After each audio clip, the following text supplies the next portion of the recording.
Homeboy and the local favorite Nijat Abasov takes on Magnus Carlsen in the semi-finals of the FIDE World Cup 2023. We are off. Magnus adjusts his pieces. Little would have anyone thought that the 69th seed of the tournament would actually be there right until the last four. But there he is, Nijat, and he faces his biggest challenge. Magnus opens the game with 1 e4 and Abasov plays his pawn up to c5. We have the Sicilian. It means it's going to be a big fight here. Knight f3. Magnus brings his knight out and Abasov has to decide between the various options that Sicilian offers. Knight c6 played. Will Magnus go for the open Sicilian or will he play the Rosolimo? Well, he goes for the Rosolimo. Bishop to b5. Black has many ways to play this, g6, e6, but e6 has been Nijat's choice in this tournament. He also played it against Vidit and landed in not so great position, so Magnus wants to test it once again. He takes on c6, b takes c6, and because Nijat plays this quite often, many have thought that he is currently working with Radzhabov, because this is Radzhabov's one of the main openings. d6 played. Black has this beautiful center, also the bishop pair, but white has lead in development and this move e5. Now generally you want to push your pawn forward, but then the c5 pawn becomes weak. You can attack it, and that's why Nijat takes the pawn, and the game between Vidit continued with knight e5, queen ng4, and in this way the game had gone with white having a small edge, but Magnus does not even take the pawn. He plays d3 and Nijat, still in his prep, goes f6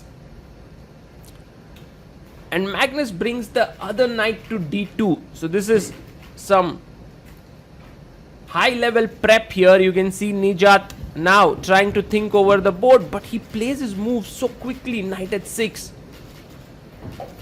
White is a pawn down, but at the same time, Black's queenside pawns are isolated and doubled. Rook g1, what an idea. You want to go g4, g5. Now the best move here is queen a5, so that if you go g4, there is this c4 takes and e4.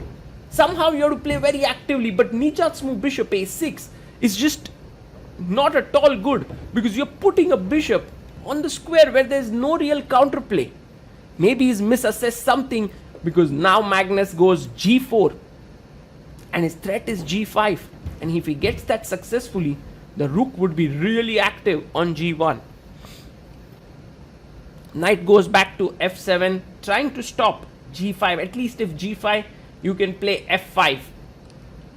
So Magnus goes queen e2, and he's putting more pressure on the e5 point so that when g5 is played, Black cannot go f5.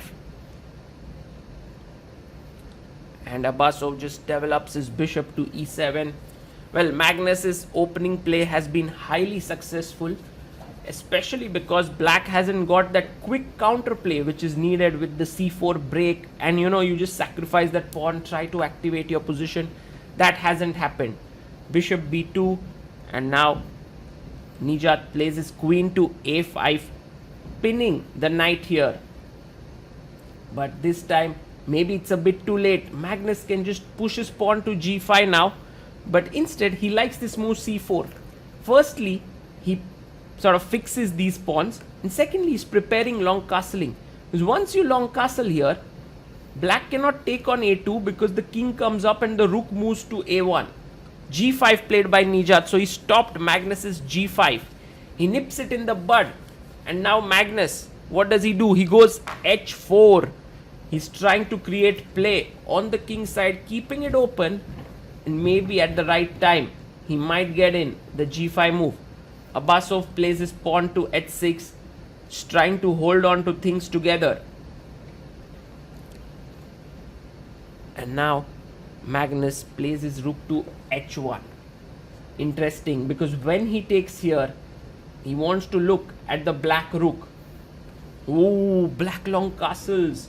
Wow, Black's position is pretty okay from the sense that he is a pawn up and has a nice structure, but his main problem is this bishop on c8. If you look at it, it has absolutely no scope. Magnus also long castles. If you take the pawn now, king c2 is just completely winning for white. So Abasov cannot take it. He goes back queen to c7 here. How should Magnus go about trying to break this structure is a good question. He goes knight to e4, and his idea is to keep pressurizing these points, these important points in the opponent's camp. Abasov can maintain the tension here, but instead he takes, and he feels that it's now time for him to create his own play, which could revolve around rook g8 to put pressure on g4, or maybe an eventual f5 if he gets it. Knight takes h4 has been played. The knight is looking to come to g6. Rook g8 played, stopping it, and now g4 is under pressure.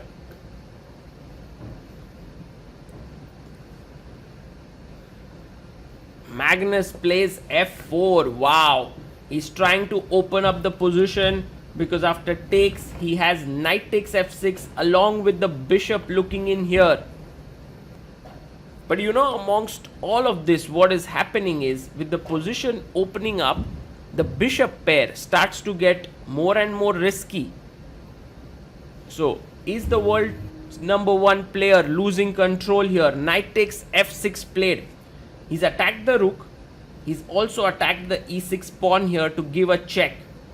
Bishop took the knight, and now intermediate check could be nice, because he can also take the bishop with bishop takes f6.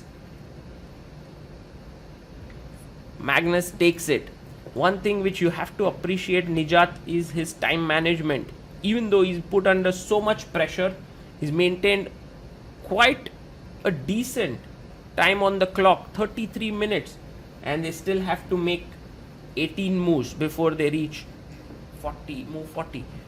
King b8 played, king is stuck to the side, and very important to take the bishop with the queen. If you had taken this with the bishop, then rook d e8 would have hit the queen. So queen takes f6, and now Nijat through bishop finally breathes. It wants to take here, and it's good news. Magnus takes his time and finds the best move in the position, rook d e1. His idea is to come in here. So for example, if you were to take this, then rook e7, rook d7, queen f7, and you lose material. So Nijat first plays his rook to d6, attacks the queen, and asks it to leave. White takes the pawn, queen takes on f4. And now rook to g4 played.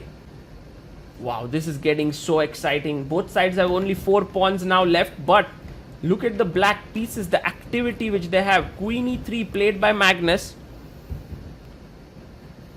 And what does Nijat do now? He has an active move at his disposal, which is rook to e6. Fantastic move. The rook attacks the queen, and it has to move away. Queen d2 played. Okay.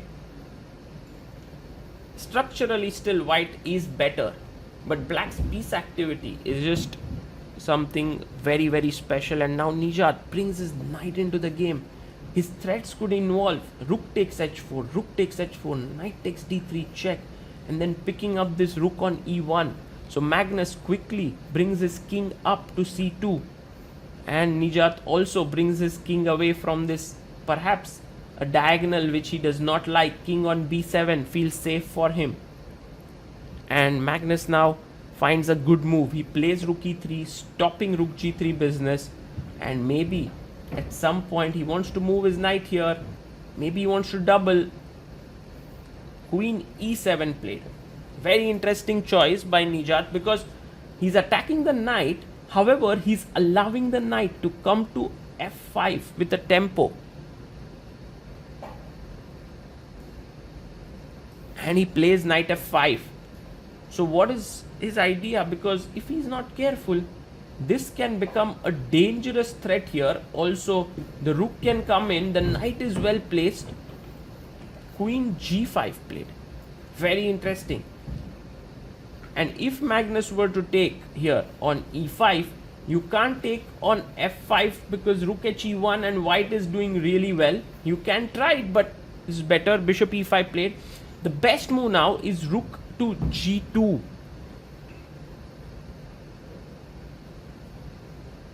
And in fact, Nijat finds it. Rook g2. And you can see there Magnus is under tremendous pressure because his opponent is finding some great moves here. Rook has to come back, otherwise you will be in trouble. And now, not to take here, that would be a positional mistake, but rook e2. Good move. And after queen takes, now you can pick up the knight. And the position has simplified a lot. It has simplified to the extent that now it's opposite colored bishops and the position is around equal. So fantastic play by Nijat, matching Magnus Carlsen move by move. Rook h5, attacking the queen. Now the queen has to move, but where exactly should it go? Queen f7 is played to keep an eye on the rook. And here perhaps king b2, maybe tucking the king at a3 would be an idea. But he goes queen h2, and this is a massive blunder because Nijat has a winning move, queen f1. And the point is, wherever you go with your rook, I just take, and then there are these threats, queen f2, and the rook is hanging in many of the lines. So queen f1 is an amazing move. Also the threat is rook g6 and rook g2. However, Nijat misses it. He goes rook g6. That was a very, very tough opportunity that he had received to win the game, but he couldn't find it. And now Magnus is back in the game, but he's living dangerously here. Bishop f4. I like this move a lot. The main point of this move is that you want to reroute the bishop to e3 and attack the pawn on c5. And so Nijat plays rook f6, but I think he's missed Magnus's next move. And this is what Magnus does brilliantly. His bishop was not bad on e5, but he understood that it needs to be regrouped. And now f2 square is controlled by the bishop, and the bishop is attacking the pawn on c5 along with the rook. Bishop f5 played. And now, well, Nijat also understands that in opposite colored bishops, material is not the most important, so he gives up a pawn in order to put pressure on the d3 pawn. Here queen g6 played, putting pressure on d3 with a check, and Magnus plays his king to c3, so that if you were to take on d3, there is this sacrifice bishop a7. Now he blunders with rook a6, rook e6.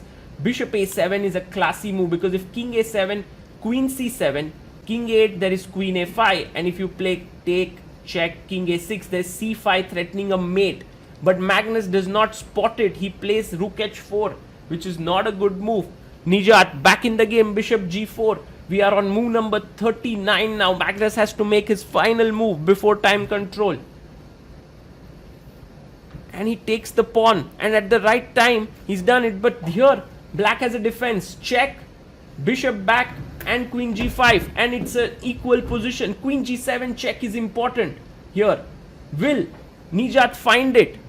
With 27 seconds left, no, he goes queen f6. That is a big mistake because now he does not have control of the c7 square. If he had given this check, and if Magnus would have gone up, then king a7 is possible because there's no more check here available. With this check, he can now play his king to b4. Magnus thinks for a bit. He got 30 minutes on the clock, and now it's all over. King b4, and Nijat has now 30 minutes to figure out if there's any good option, but there is none.